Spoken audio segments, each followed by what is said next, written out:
fall in love with these comfort foods.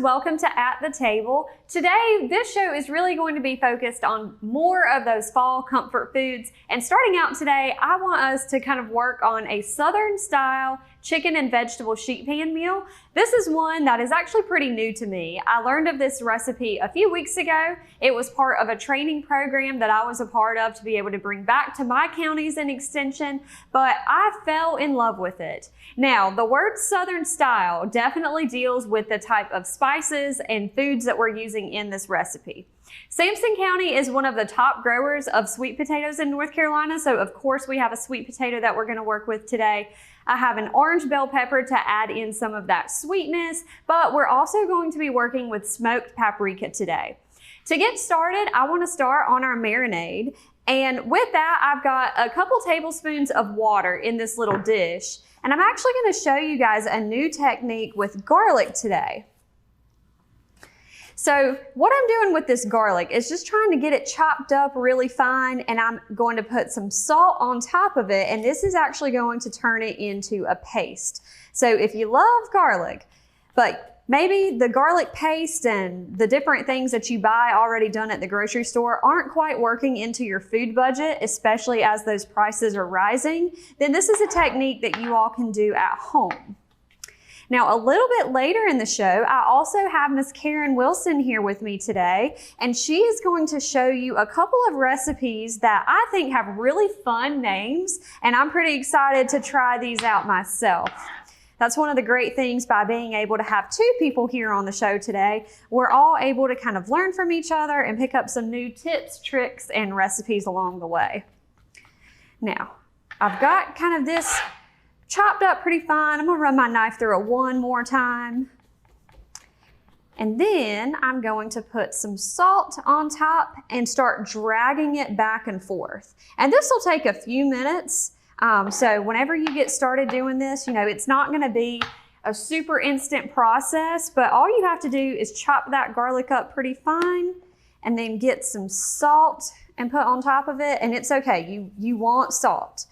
So don't be afraid of that. Remember, this is going to be used as a seasoning into your marinade. And all you have to do is drag that back and forth with your knife blade. Now be aware of where your fingers are at all times. And remember, you never want to drag your blade itself, the sharp side, you never want that touching your actual cutting board as you're dragging. Just have your knife angled a little bit, and again, back and forth. And at first, it doesn't look like it's doing a whole lot, but the more that you start working with it, find a direction that works for you. Just kind of move it around that cutting board. And over time, those juices, the salt, is actually going to pull out some of the liquid that's inside these cloves of garlic, and that will start to develop your paste. But you gotta have a little bit of patience when you're doing this.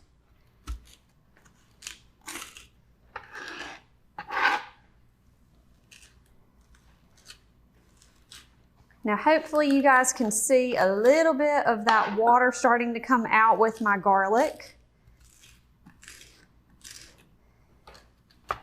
Just back and forth. Remember, use the flat side to actually drag whenever you're trying to get all your pieces together. And the more coarse that your salt is, the better. We'll just continue dragging. Get a good grip on your knife.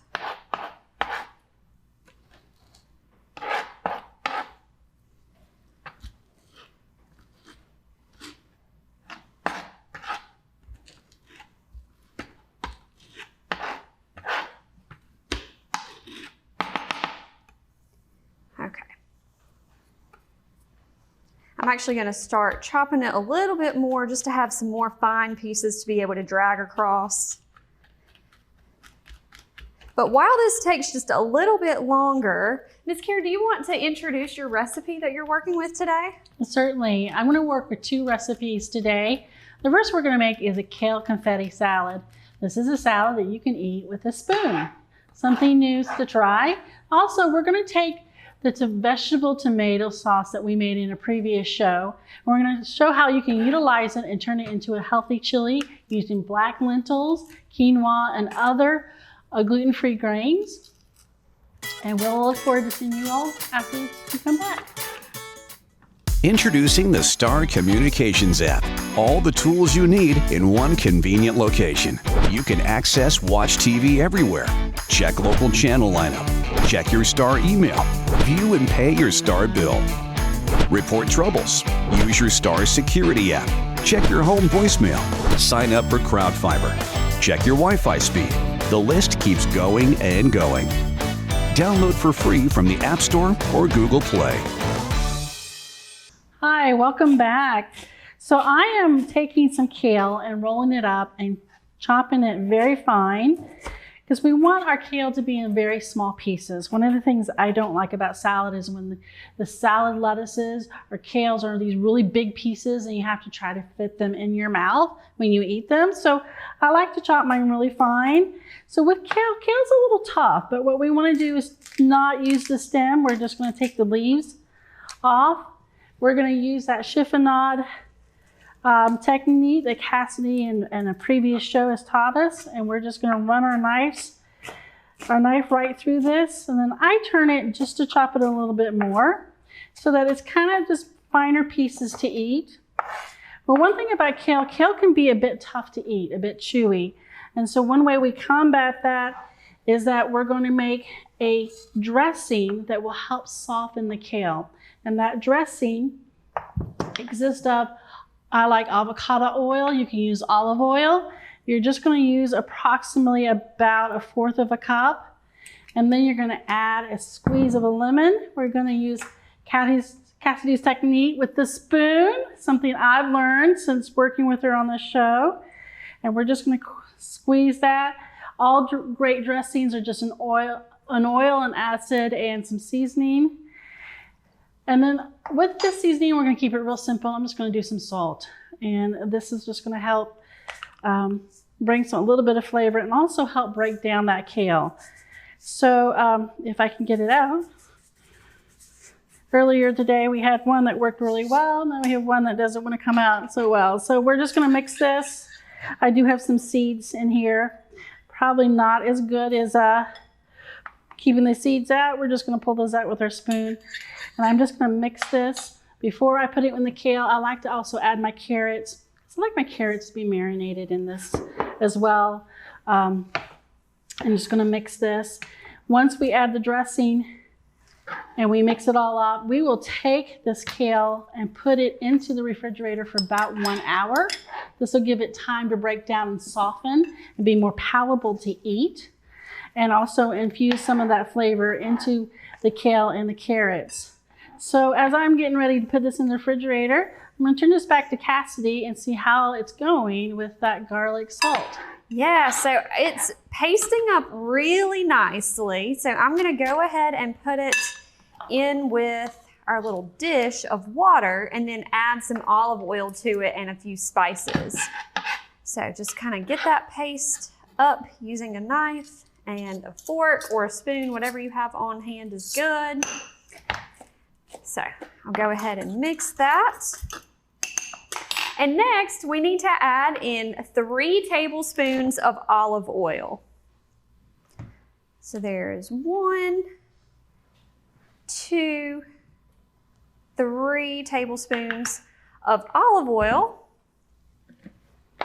And next we're going to add in 2 teaspoons of smoked paprika. And this is where that southern style, kind of Southwest taste comes into play with the smoked paprika. Now, if you don't have smoked paprika, you can certainly use regular. However, it's not going to be quite the same smoky flavor. If that's the case and you happen to have a little bit of liquid smoke on hand, then you could add just a drop or two of that in there. So I'm gonna mix this, and then finally, we need half a teaspoon of chili powder.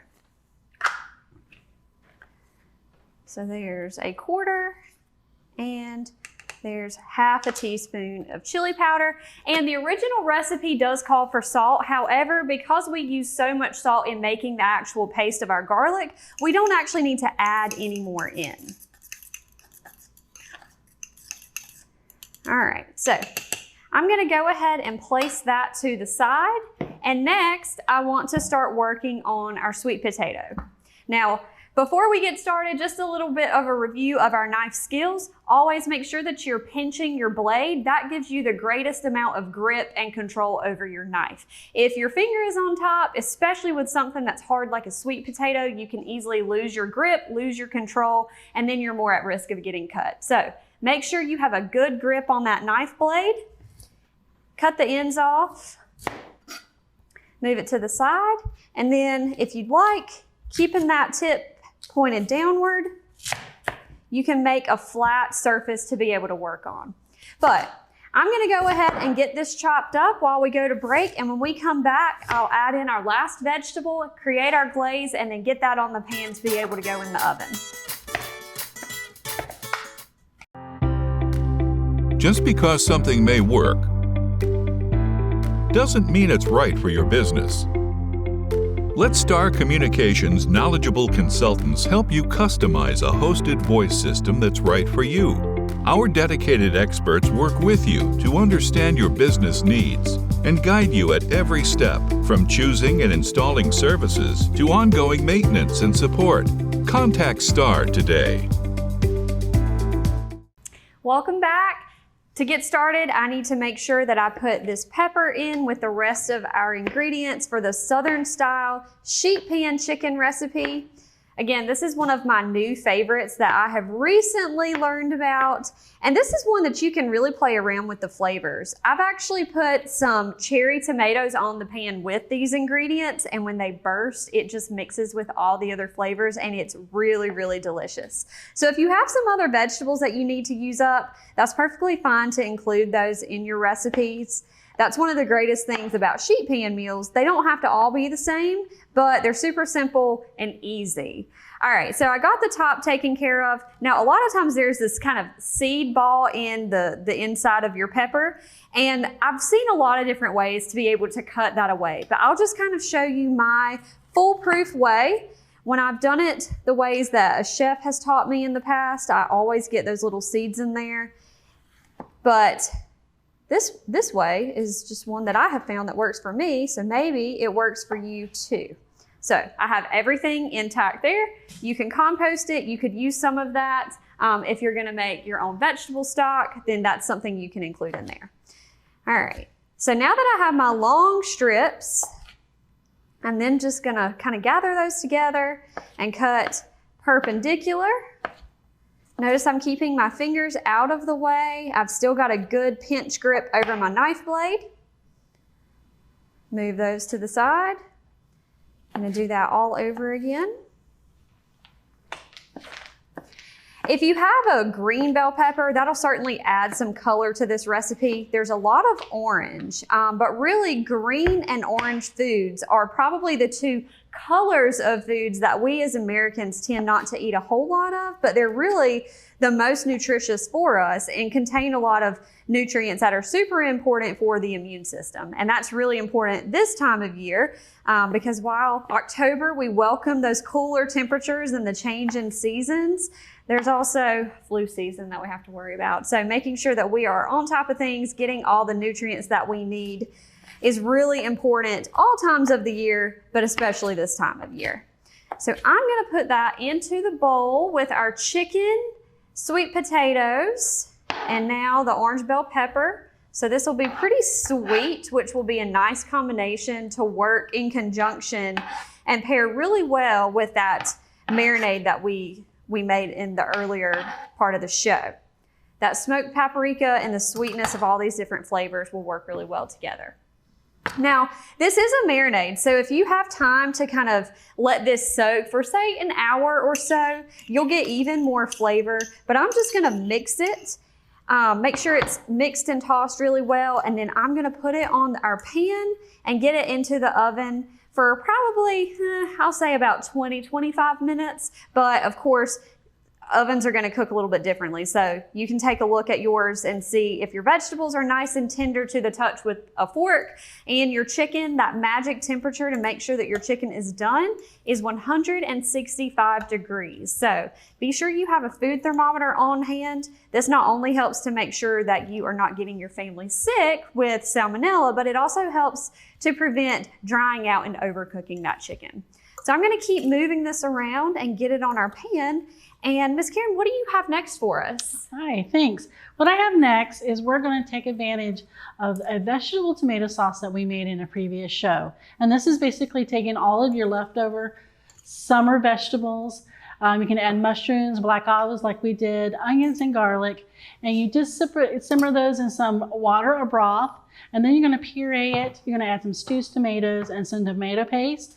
And once it cools, you can actually freeze this. And you get it, you take it out of your refrigerator, you can put it back into a pot, start warming up, which is what we've done today. And we're going to turn this into a chili. And so at this point, I'm going to add just some chili powder. You can also use the sauce for everything. Chili is one of those dishes that are quintessential to fall. As tailgating is coming, how many of you will make a chili for tailgating? But we're going to do a little bit of a different twist on it. We're going to add our chili powder. The other thing I like to add is a cubanella pepper. This is not as hot as a jalapeno. It's somewhere between a banana, a pepper, and a jalapeno, but it provides some wonderful flavor without all the heat. And I'm just going to cut this up into small pieces, and we'll add this to the chili. The other thing that we're going to add to the chili is we're going to skip adding beans. I know that beans are part of the tradition with chili, but we're going to add some black lentils. And black lentils are easier to digest on the stomach. Also, black lentils hold their shapes. And so when you're cooking, they won't become mushy like it may with some of the green and red lentils. The other things that we're going to talk about when we come back, and I'll finish this cube of bell pepper, chopping it, is we're going to look at some gluten-free alternatives to add to this chili that will enhance the flavor and make a fuller chili to keep you satisfied.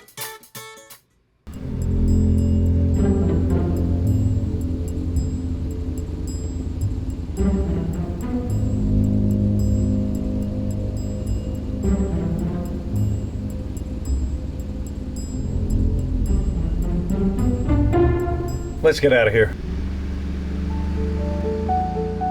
Protect what matters most in your life with security from Star Communications. Well, welcome back. I'm just finishing up our peppers here that we're going to add to our vegetarian chili.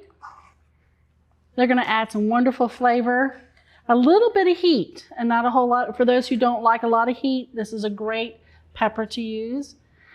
The other thing that we're going to add, and I talked about, instead of beans, we're going to add black lentils. And black lentils are full of protein. It's a way to continue adding nutrition to your chili. And I'm just going to add this whole entire thing.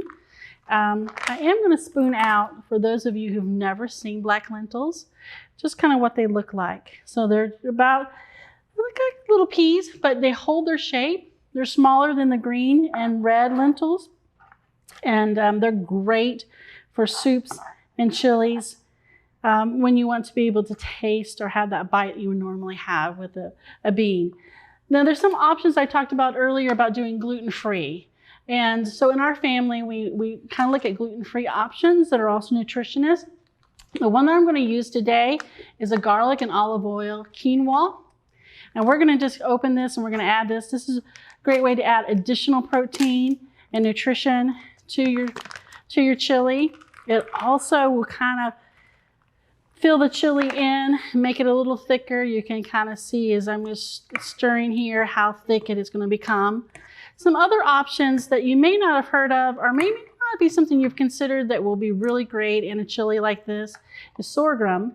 Sorghum looks like pearl couscous, and it's grown very popular here in North Carolina. Most people may have heard of sorghum syrup.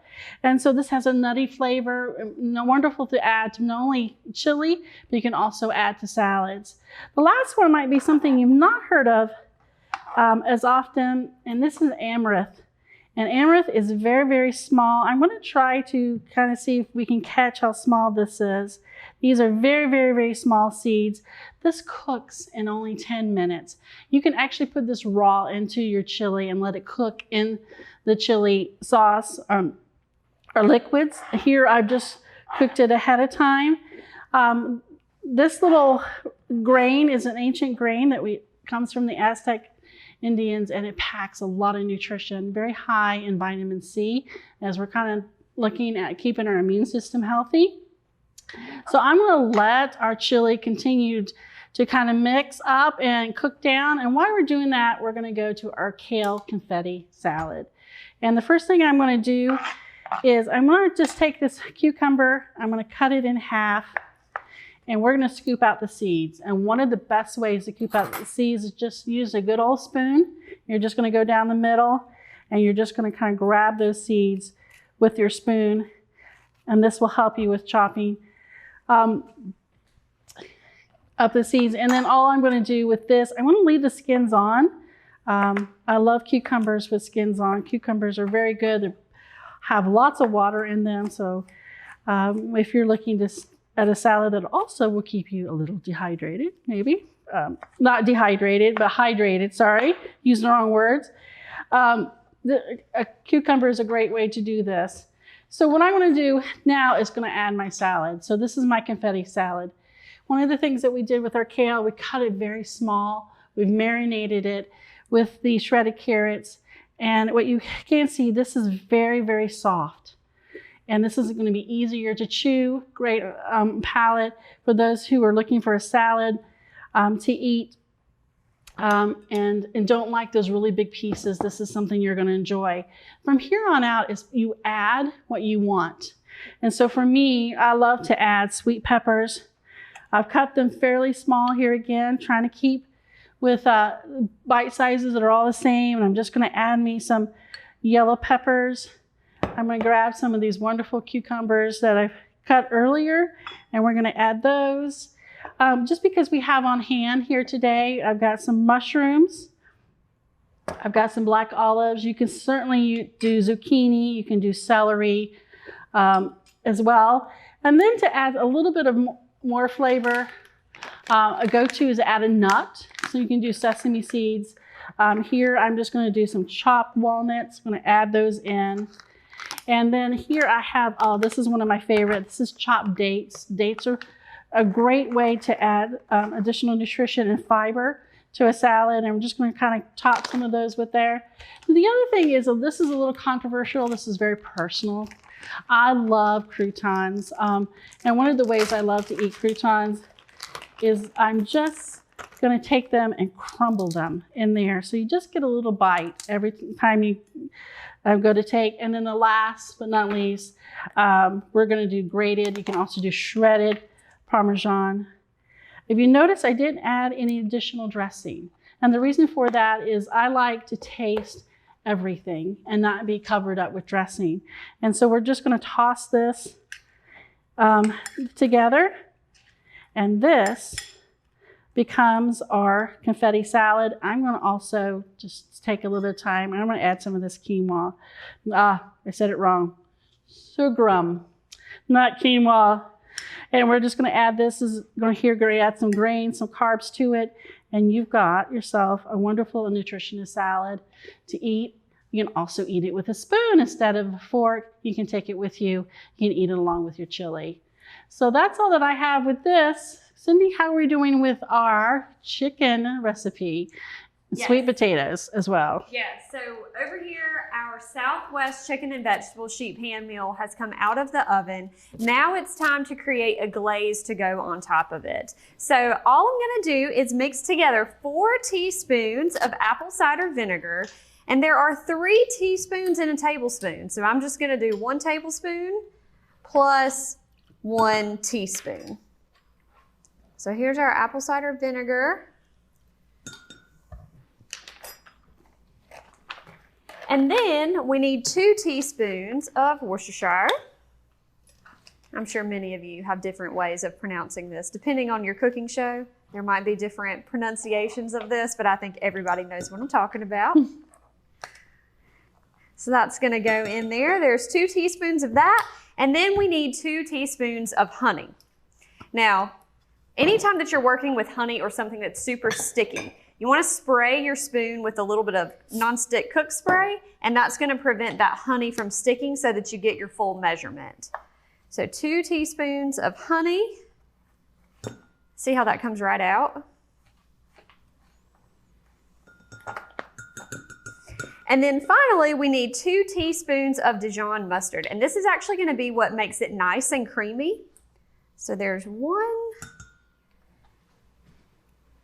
2, and then all we have to do now is whisk it together.